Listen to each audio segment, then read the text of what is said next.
Bienvenue pour un nouvel épisode de The Human Hack, le podcast du facteur humain dans la cybersécurité. Aujourd'hui, je vous propose de rencontrer Baptiste David, storyteller chez Tenaci. Baptiste a forgé son expérience en tant que consultant en cybersécurité chez Lexi puis chez Excube, avant de se tourner aujourd'hui vers un rôle davantage axé sur la transmission et la formation dans le domaine de la cybersécurité. Ensemble, nous avons exploré le métier de storyteller et d'influenceur dans le domaine de la cyber, et nous avons également parlé de l'engagement de Baptiste pour la transmission des connaissances, puisqu'il vient de créer son propre podcast dédié à la cyber, On dit chiffré. Alors restez à l'écoute pour une discussion inspirante sur le pouvoir de la transmission. Bonjour à toutes et à tous. Aujourd'hui, je reçois Baptiste David pour parler storytelling, podcast et cybersécurité. Bonjour Baptiste, bienvenue, merci d'avoir accepté mon invitation. Merci à toi de m'avoir invité. Alors, pour commencer, la question habituelle, est-ce que vous pourriez vous présenter en quelques mots et puis nous parler de votre parcours pour qu'on vous connaisse un peu mieux ? Oui, bien sûr.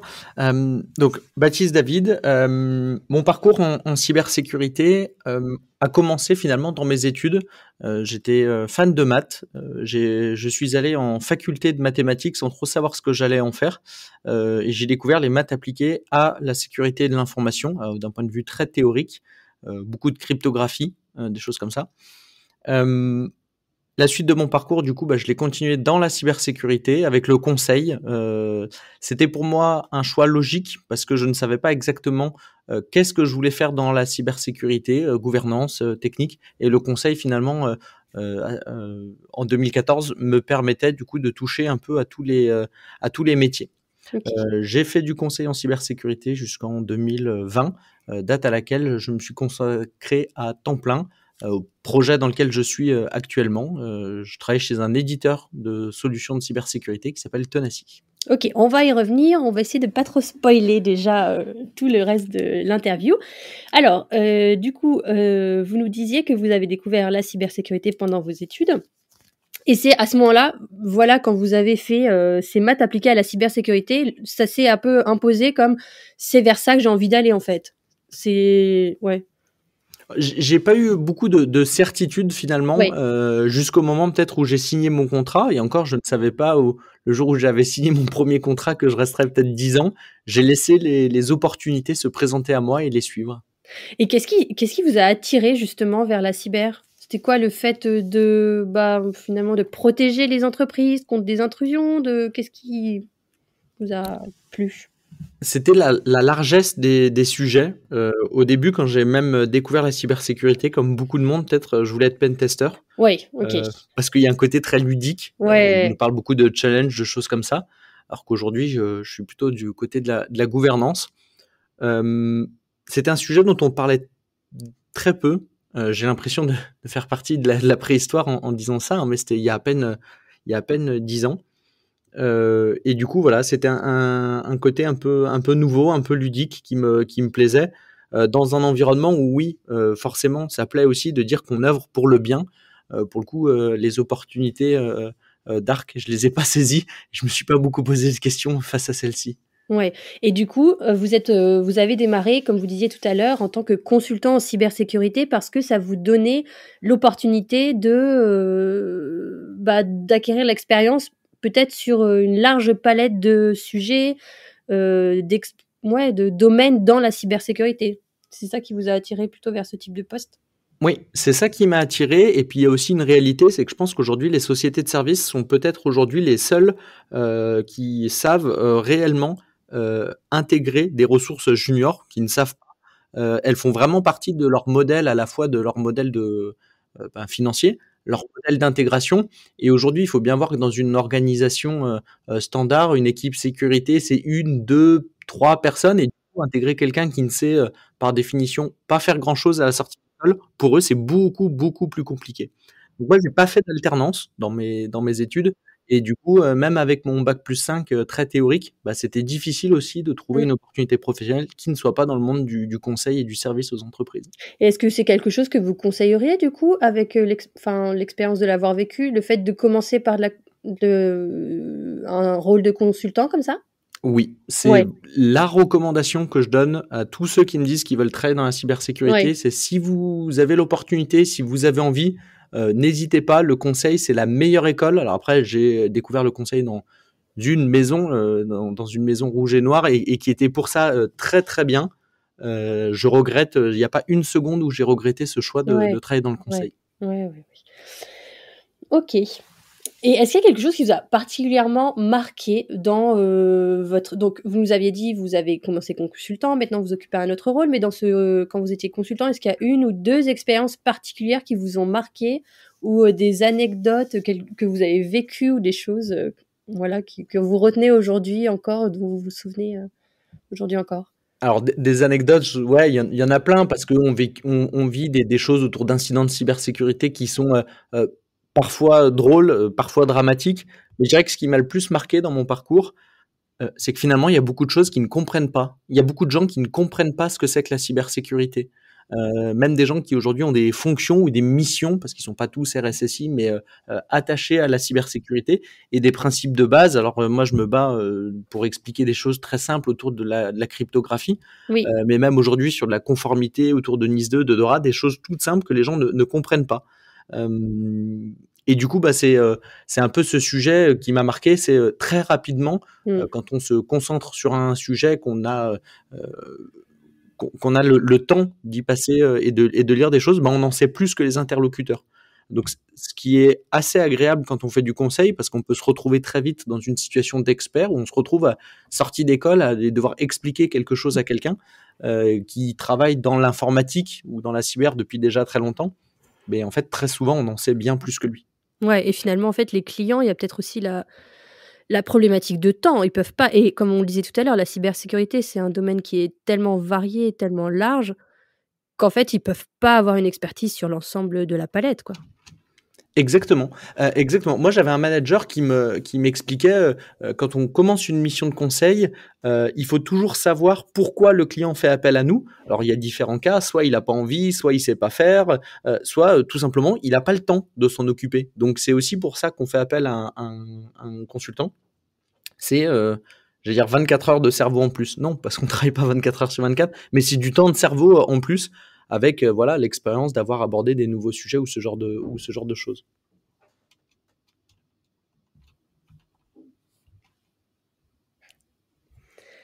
OK et aujourd'hui, par contre, vous êtes, chez Tenaci, c'est ça? Un éditeur Exactement, de logiciels français basé à Lyon? exactement. Éditeur de logiciels français, basé à Lyon. On est, catégorisé aujourd'hui dans la startup scale-up, nation. On est 55 aujourd'hui chez Tenaci et j'occupe, ces missions-là, dans cette entreprise depuis, maintenant 4 ans. Et avant qu'on parle un peu plus précisément du rôle que vous occupez, Tenaci, qu'est-ce que vous proposez comme, solution à vos clients? Alors nous, on est une solution de pilotage de la Oui? cybersécurité. Notre objectif, c'est, d'accompagner les équipes cybersécurité et de les accompagner face aux enjeux de, gestion du risque, de gestion de la conformité. Donc on leur offre une plateforme, globale qui va leur, permettre de traiter, les use cases assez, standards du quotidien d'un RSSI, que ce soit gérer sa mise en conformité, ses plans d'action, ses tâches récurrentes, gérer ses tiers, les tableaux de bord et cetera.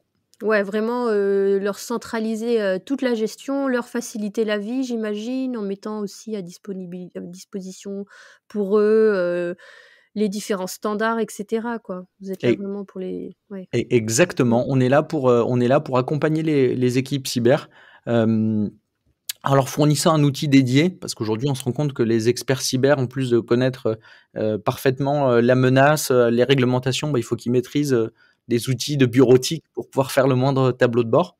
Donc on va leur fournir un outil dédié qui est déjà préchargé avec un certain nombre de référentiels, de plans de contrôle, de tableaux de bord pour que vraiment, bah, les équipes cyber, et l'expertise, c'est un domaine, un mot qui me tient à cœur, bah, elles se situent sur ces sujets de cybersécurité et pas sur des actions à faible valeur ajoutée sur lequel un outil, bah, peut totalement le faire, à leur place. Ouais et alors, vous, vous êtes storyteller chez Tenaci, c'est ça, votre rôle? C'est ça. Ça, Ouais. c'est mon intitulé de post LinkedIn, oui. Bah et OK, mais et du coup, en quoi ça consiste? Vous vous présentez comment? Qu'est-ce que vous faites? C'est quoi votre approche, votre conviction autour de d'être storyteller, dans la sécurité de l'information? Alors, pour résumer mon métier, je dirais que en travaillant chez un éditeur de logiciels, il y a 2 éléments qui sont importants, pour moi. C'est le marché sur lequel on intervient. Donc Mmh. aujourd'hui, on s'adresse aux ETI, françaises et européennes, disposant d'un RSSI. Ça, c'est le marché tel qu'on l'adresse. Ouais. Et je travaille chez un éditeur, donc une société qui édite une plateforme. Et mon objectif, c'est que les 2 soient le plus proches possible. Donc pour ça, j'ai 2 sens dans lesquels je peux jouer. C'est parler de Tenacy sur le marché, donc c'est ce qu'on va appeler de l'évangélisation. J'interviens dans les clubs de RSSI, dans les écoles, dans les médias, les réseaux sociaux, les podcasts en quelque sorte tels que je pourrais le faire aujourd'hui. Donc je vais raconter des histoires au marché pour qu'ils comprennent qui est Tenacy, qu'est-ce qu'on fait, et quels seraient les avantages d'avoir une plateforme comme la nôtre dans leur organisation. Et le deuxième sens dans lequel j'interviens, c'est écouter ce qui se dit sur le marché, comprendre aujourd'hui quels sont les besoins des équipes cybersécurité, quels seront les besoins futurs pour pouvoir les raconter dans mon entreprise, chez Tenacy, pour que demain, le produit tel qu'il existera dans 18 mois corresponde Mmh. aux besoins à ce moment. Mais aussi pour que les équipes commerciales sachent aujourd'hui et demain s'adresser aux équipes à qui elles s'adressent, donc aux équipes cybersécurité. Donc c'est bien dans les 2 sens. J'écoute Ouais. ce qui se dit. Alors c'est pas de l'espionnage, hein, c'est de l'écoute, c'est Non! plutôt de la veille, pour aller raconter, et que finalement réunir ces 2 mondes. Nous aujourd'hui, on est éditeur de logiciels, donc chez nous il y a des développeurs, il y a des commerciaux, il y a des équipes support, et qui sachent parler finalement la langue Ouais. de la cybersécurité. Bah, du coup, vous êtes à l'écoute et qu'est-ce que vous pouvez nous dire sur ce marché de la cyber, tel qu'il est aujourd'hui? Peut-être comment il va évoluer? Enfin, du coup, comment vous décririez le marché actuel de la cybersécurité? Alors, c'est un marché qui est en pleine transformation. Quand je présentais mon parcours, moi, je travaille dans la cybersécurité depuis 10 ans. C'est assez récent, hein, finalement. Dans une société de conseil, je serais senior plus Oui, plus avec 10 ans d'expérience. c'est ça, Euh, exactement. mais le marché, il est en pleine transformation. C'est un sujet sur lequel les entreprises et les organisations se concentrent en ce moment. Je crois que ça fait partie des risques. Le risque cyber fait partie des top risques aujourd'hui dans le dernier baromètre d'Alliance, si je dis pas de bêtises. Par-dessus, il y a la réglementation qui vient Oui. se rajouter. Mmh. Et ce que l'on constate, c'est un peu le sujet des ressources humaines qui sont limitées, manque de talent, diront certains, dans le domaine. Donc à la fois, il faut s'en occuper et à la fois, on n'a pas les bons outils. Et par contre, ce que je vois, c'est que c'est pas prêt de changer radicalement parce que la conformité, aujourd'hui, on est dans un monde où la conformité va plutôt se rajouter plutôt que se remplacer ou s'annuler. C'est pas pour rien si aujourd'hui beaucoup des conformités, des réglementations viennent du niveau européen. Oui. Alors, je suis pas un anti-conformité, loin de là, sur ces sujets cyber, parce qu'elles sont plutôt raisonnables et cohérentes par rapport à la menace. Mais en tout Mmh. cas, ça va faire des sujets en plus pour les organisations qui doivent traiter ces sujets. Et puis sur le sujet des ressources humaines, est-ce que ça va s'améliorer? Alors oui, on voit des formations en cybersécurité Oui. qui s'ouvrent. C'était pas le cas il y a 10 ans, hein. Je crois qu'Amandine, à quelques mois près, on fait partie de la même génération. Il y avait pas d'école en cybersécurité. Il y en a, mais bon, il faut au moins 5 ans pour former quelqu'un qui fait de la cybersécurité aujourd'hui, en prenant en compte au moins le besoin d'expérience avant de pouvoir être pleinement opérationnel. Donc c'est pas tout de suite qu'on va avoir, des nouvelles vagues de recrues qui vont arriver formées dans ces nouvelles écoles? Non, D'accord. on a encore peut-être pas un quinquennat ou allez, un olympique. Oui, et est-ce que vous auriez des conseils à donner aux personnes qui nous écoutent et qui, sont peut-être en train de choisir une formation en cybersécurité sur, comment choisir sa formation? Enfin, si par exemple vous deviez aujourd'hui choisir votre formation, sur quels critères vous choisiriez? Je pense que je chercherai à affiner un peu plus cybersécurité. Je crois Ouais. qu'aujourd'hui, dire qu'on fait une école en cybersécurité, c'est comme dire qu'on fait une école en artisanat. Qu'est-ce que ça veut dire? Il y a plein de métiers au sein de la cybersécurité, et non pas que ce sont des métiers qui sont silotés, aujourd'hui, oui, on peut passer de l'un à l'autre. J'avais un profil très technique, et aujourd'hui je travaille plus sur des sujets de gouvernance, donc on peut. Par contre, il faut au moins savoir quels sont les différents métiers. Aujourd'hui, une école qui va vous former à la fois à des métiers de gouvernance et de conformité, mais aussi du pentest, à de l'analyste ou à du juridique en cybersécurité, ça n'existe pas. Ouais. Ou alors de manière très généraliste. Et il faut avoir conscience de ça. Voilà, donc c'est de gratter, d'aller au deuxième niveau plutôt qu'un domaine du métier sur lequel vous vous projetez, tout en Ouais. gardant en tête qu'après des passerelles existent. Oui, voilà, exactement, qu'on n'est pas après, obligé de rester dans le créneau qu'on a choisi et que comme vous, par exemple, on peut aussi, évoluer sur différents types de métiers. Et si on en revient à la façon dont, peut-être pour Tenaci, vous racontez des histoires, est-ce que vous définiriez comme un influenceur de la cybersécurité? Ah oui, oui, oui, c'est pas une insulte pour moi Ouais. d'être influenceur. Il y a un côté très péjoratif quand il s'agit d'aller vendre des produits Mmh. sur internet. Mais oui, oui, aujourd'hui, je cherche à influencer aussi le marché. Quand je disais que je raconte des Ouais. histoires au marché, c'est aussi de leur démontrer, de leur présenter nos partis pris et bien sûr de les convaincre que nos partis pris sont les meilleurs. Ouais, et dans la continuité du fait que vous aimez raconter ces histoires, vous avez aussi lancé votre podcast. Mais là, c'est vraiment un projet personnel, c'est pas en lien avec, Tenaci? Exactement. Ouais. J'ai sorti mon podcast il y a 1 mois et demi maintenant et c'est le podcast de Baptiste David, c'est pas Et le qui podcast de s'appelle mon entreprise, qui On dit s'appelle On dit On dit chiffré. chiffré. Exactement. Alors, pourquoi avoir lancé ce podcast? Quelle idée! Version courte ou version longue? Moyenne. Heu, Pourquoi avoir sorti ce podcast? Ouais. Parce que ça me faisait plaisir et ça me faisait marrer. Je crois que c'est voilà, c'est le début de l'histoire. Je me suis dit: «Bah, c'est un truc que j'ai jamais fait, ça a l'air d'être rigolo, je vais apprendre des choses». Je vous confirme que oui, en Oui. faisant des podcasts, on apprend des choses. Et ce podcast, il est né, bah, un peu comme je disais tout à l'heure, dans le sens où je me suis rendu compte que des gens dans la cyber utilisaient des mots et ne les maîtrisaient pas. Et des mots Ouais. parfois tout simples, donc chiffrés par exemple, où on ne sait pas exactement ce que ça veut dire. Et donc ce podcast, c'est ça, c'est à chaque épisode un mot que j'essaye d'expliquer. Ouais. Ça me permet moi-même d'ailleurs de creuser certains sujets.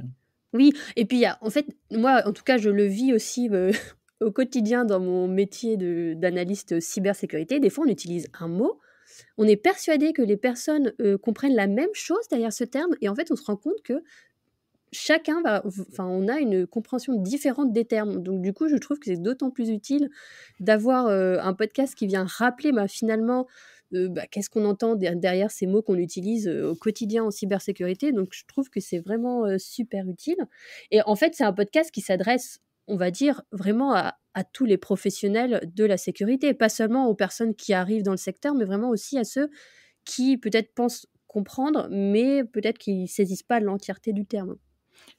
Exactement. Encore faut-il que ces personnes professionnelles de la cybersécurité aient conscience qu'on peut continuer d'apprendre. Mais Oui. oui, oui, exactement. Et pour rebondir sur le fait qu'on peut parfois collaborer avec des gens et on n'utilise pas les mêmes sens des mots, il y a des éléments supplémentaires à ça, c'est le côté international. Et des fois, on Oui. essaye de basiquement traduire des termes et bah forcément, les joies des langues, ça n'a pas forcément le même sens. Complètement. Mmh. Et puis après, je crois qu'il y a le sujet des langues et des trigrammes qui viennent se rajouter. Des trigrammes, voilà, si vous parlez d'ISP à quelqu'un, que ce soit en français, en anglais, en fonction de là où il vient, il vous parlera pas de la même chose. Oui, oui, complètement. Bah, alors, juste pour, parler de mon expérience personnelle, donc du coup, moi, j'ai commencé à travailler dans la cyber en France et après j'ai déménagé aux Pays-Bas et c'est vrai qu'on ne peut pas transposer, directement. Enfin, il y a des termes qu'on utilise en français qui, en fait, n'ont pas vraiment même d'équivalent. Quand je travaille en anglais avec mes collègues, on va utiliser quelque chose de assez différent. Donc c'est vrai que c'est pas complètement transposable. Donc du coup, si vous voulez faire aussi des épisodes en anglais, Baptiste, ça pourrait peut-être servir aux internationaux. Bon, je sais pas si c'est un projet, mais Ah bah, je note, hein, j'ai un sujet avec l'anglais, hein. En France, on fait la c'est vrai. distinction entre chiffré, déchiffré, décrypté. Et ben, en anglais, il y a beaucoup moins de distinctions. Ouais, ouais, voilà, c'est pas pour faire une généralité sur l'anglais, mais en tout cas dans la cyber, j'ai l'impression que l'anglais est un peu moins précis sur, l'utilisation des termes, alors qu'en français, on va être vraiment précis. On va parler de sécurité des systèmes d'information. Pour l'instant, moi, nous, on l'utilise pas vraiment, ce sécurité des systèmes d'information en version anglaise, je veux dire. Donc moi, j'ai l'impression que c'est un peu moins précis, effectivement. Ouais, Et du coup il oui, a tendance à disparaître après, j'ai l'impression en français, ouais, ce c'est peut-être terme-là un de peu SSI. On parle de cyber, et d'ailleurs, je ouais, plaide coupable, je suis c'est ça qui le s'est mauvais exemple. généralisé. Ouais, ouais. Et du coup, quels épisodes vous avez déjà réalisés? Sur quelle définition ou oui, définition vous êtes déjà revenu? De quel terme? Et ben justement, cybersécurité. Ah bah voilà, la Premier base. épisode, la différence entre cybersécurité et système de l'information. Euh, Sécurité. Ouais, Sécurité des systèmes ouais. d'information, exactement. Donc Mmh. les basiques, hein, DICP, ce genre de choses. J'ai fait un deuxième épisode sur l'authentification forte. Alors il y a un débat qui est peut-être très franco-français, mais entre l'authentification forte et l'authentification multifacteur. L'ANSSI fait une distinction, donc ça me permettait d'y revenir un peu entre ça. OK. J'ai fait un épisode spécial 1er avril, qui n'a Ah! pas forcément vocation, et j'ai fait un épisode sur la résilience. D'accord, OK. Et sur la résilience, parce qu'il y a des confusions entre quoi et quoi? Alors pour le coup, c'est parce que ça me tenait à cœur d'avoir un épisode Oui. sur ce terme, qui est perçu comme quelque chose d'expert et qui devrait justement être compris par tout le monde, et que n'importe qui travaillant dans la cybersécurité Mmh. devrait comprendre ce que c'est, même si c'est pas son quotidien. Aujourd'hui, si on fait de la conformité, la résilience, c'est pas quelque chose que l'on adresse, mais ça me paraissait Mmh. essentiel que tout le monde puisse avoir les bases. Et les prochains sujets sur lesquels vous voulez est-ce que vous savez déjà? Est-ce qu'on peut avoir une petite, un Ah, aperçu? c'est une petite exclue. Il devrait y avoir un épisode très prochainement Oui, autour de la notion d'incident. d'accord. On confond incident, alerte et crise. Il devrait y avoir un épisode autour alors soit ISO 27001, soit SMSI de manière un peu plus large. D'accord, OK. Ah bah ça m'intéresse bien en particulier ce sujet. Mais vous Est-ce n'avez qu'on rien à apprendre sur ces sujets, Amandine. Oui, Vous savez oui, oui. déjà tout. On ne sait jamais tout. Je pense que c'est quelque chose dans la cybersécurité dont on se rend compte assez rapidement. Est-ce qu'on peut vous suggérer des termes? Ah oui, avec plaisir. Où? Où est-ce qu'on peut vous contacter? Est-ce qu'il y a sur Alors, je suis les pages? présent sur Oui. Twitter et sur LinkedIn avec le compte On dit chiffré. Oui, et puis le podcast est disponible sur toutes les plateformes habituelles. Exactement. Alors je sais pas, j'en ai découvert pas mal en faisant le Oui, podcast. J'ai découvert des plateformes, mais oui, les principales. oui, oui, OK. Et du coup, j'aime bien finir, l'interview en posant des questions, liées, finalement pour, les personnes qui veulent travailler dans la cybersécurité ou qui commencent à travailler dans la cybersécurité. Est-ce que vous auriez des conseils sur, finalement, quels sont les principaux défis, liés, au fait de travailler dans la cybersécurité? Qu'est-ce qu'on peut faire pour, peut-être démarrer plus sereinement, dans le secteur? Ou quels conseils vous auriez aimé qu'on vous donne, vous, quand vous avez commencé? Bonne question. Je dirais que la première chose, c'est de comprendre qu'il y a plusieurs cybersécurités, qu'on peut la faire de différentes manières en fonction du domaine dans lequel on est et en fonction de l'endroit où on le fait. Faire de la cybersécurité dans un grand groupe industriel, ça n'a pas le même sens que faire de la sécurité dans une ETI du domaine du service, ce genre de choses. Et que en fonction de ce qu'on préfère faire, trouver le bon endroit. Et le deuxième conseil, il va se décomposer en deux parties qui en plus s'opposent. C'est avoir conscience qu'on ne sait pas tout, mais à la fois avoir conscience et avoir parfois des certitudes. Et sur le domaine de la conformité, si vous lisez un texte, et aujourd'hui, si vous lisez NIS2 ou si vous lisez DORA, vous en saurez déjà bien plus que la plupart des gens à qui vous allez vous adresser. Et donc, c'est une véritable force. Ouais, donc il y a à la fois cette posture d'humilité, de se dire: «On apprend en permanence», et de se rassurer en se disant: déjà si moi, je vais chercher les sources, je lis en détail les textes, je suis déjà quand même pas mal par rapport à beaucoup d'autres gens qui n'auront pas le temps finalement de consacrer, leur temps à faire ça. Exactement. Et vous aurez beaucoup de valeur. Ouais, ouais, OK. Et une dernière question, très ouverte. Est-ce qu'il y a quelque chose dont on n'aurait pas parlé et que vous avez envie de partager, sur, le fait de faire du storytelling autour de la cybersécurité, sur la façon dont on parle de cyber aujourd'hui, sur, enfin voilà, globalement en fait, s'il y a un sujet dont on n'aurait pas parlé et que vous avez envie d'évoquer? Je vais prendre la question sur l'importance du storytelling. Ouais. Aujourd'hui, et c'est en lien avec le fait de parler de la cybersécurité. Pendant très longtemps, la cybersécurité a été vue ou la sécurité de l'information a été vue comme quelque chose d'expert, parce que réservé aux techniques qui sortaient d'écoles d'ingénieurs. et je crois que ça a été une erreur parce que sans rentrer dans le poncif de c'est l'affaire de tous, parce que déjà les gens utilisent de l'informatique, donc il faut qu'ils comprennent. De base, c'est que vous ne pouvez pas sécuriser quelque chose que vous ne comprenez pas. Et donc Oui. pour ça, vous allez avoir besoin de travailler avec ce qu'on appelle le métier, hein, avec les utilisateurs du système d'information. Et pour ça, il faut s'adresser dans leur langue. Et c'est aussi ça, raconter des histoires, c'est rendre compréhensible, certes, des enjeux qui sont très importants et très précis. Le diable se cache dans les détails. Mais par contre, il faut savoir parfois en faire des synthèses pour pouvoir atteindre son objectif qui est bien sûr la sécurité de l'information. Écoutez, je trouve que c'est un beau message pour terminer cette interview. Merci beaucoup Baptiste d'avoir pris le temps de répondre à mes questions, d'avoir partagé avec nous votre passion pour la cybersécurité. Moi, je trouve vraiment que votre perspective sur la transmission, sur la manière de parler différemment de la cybersécurité est vraiment inspirante et j'espère que cela aura aussi inspiré les auditeurs. Merci à vous de nous avoir écoutés et puis à la Merci pour prochaine l'invitation. pour un nouvel épisode de The Human Hack.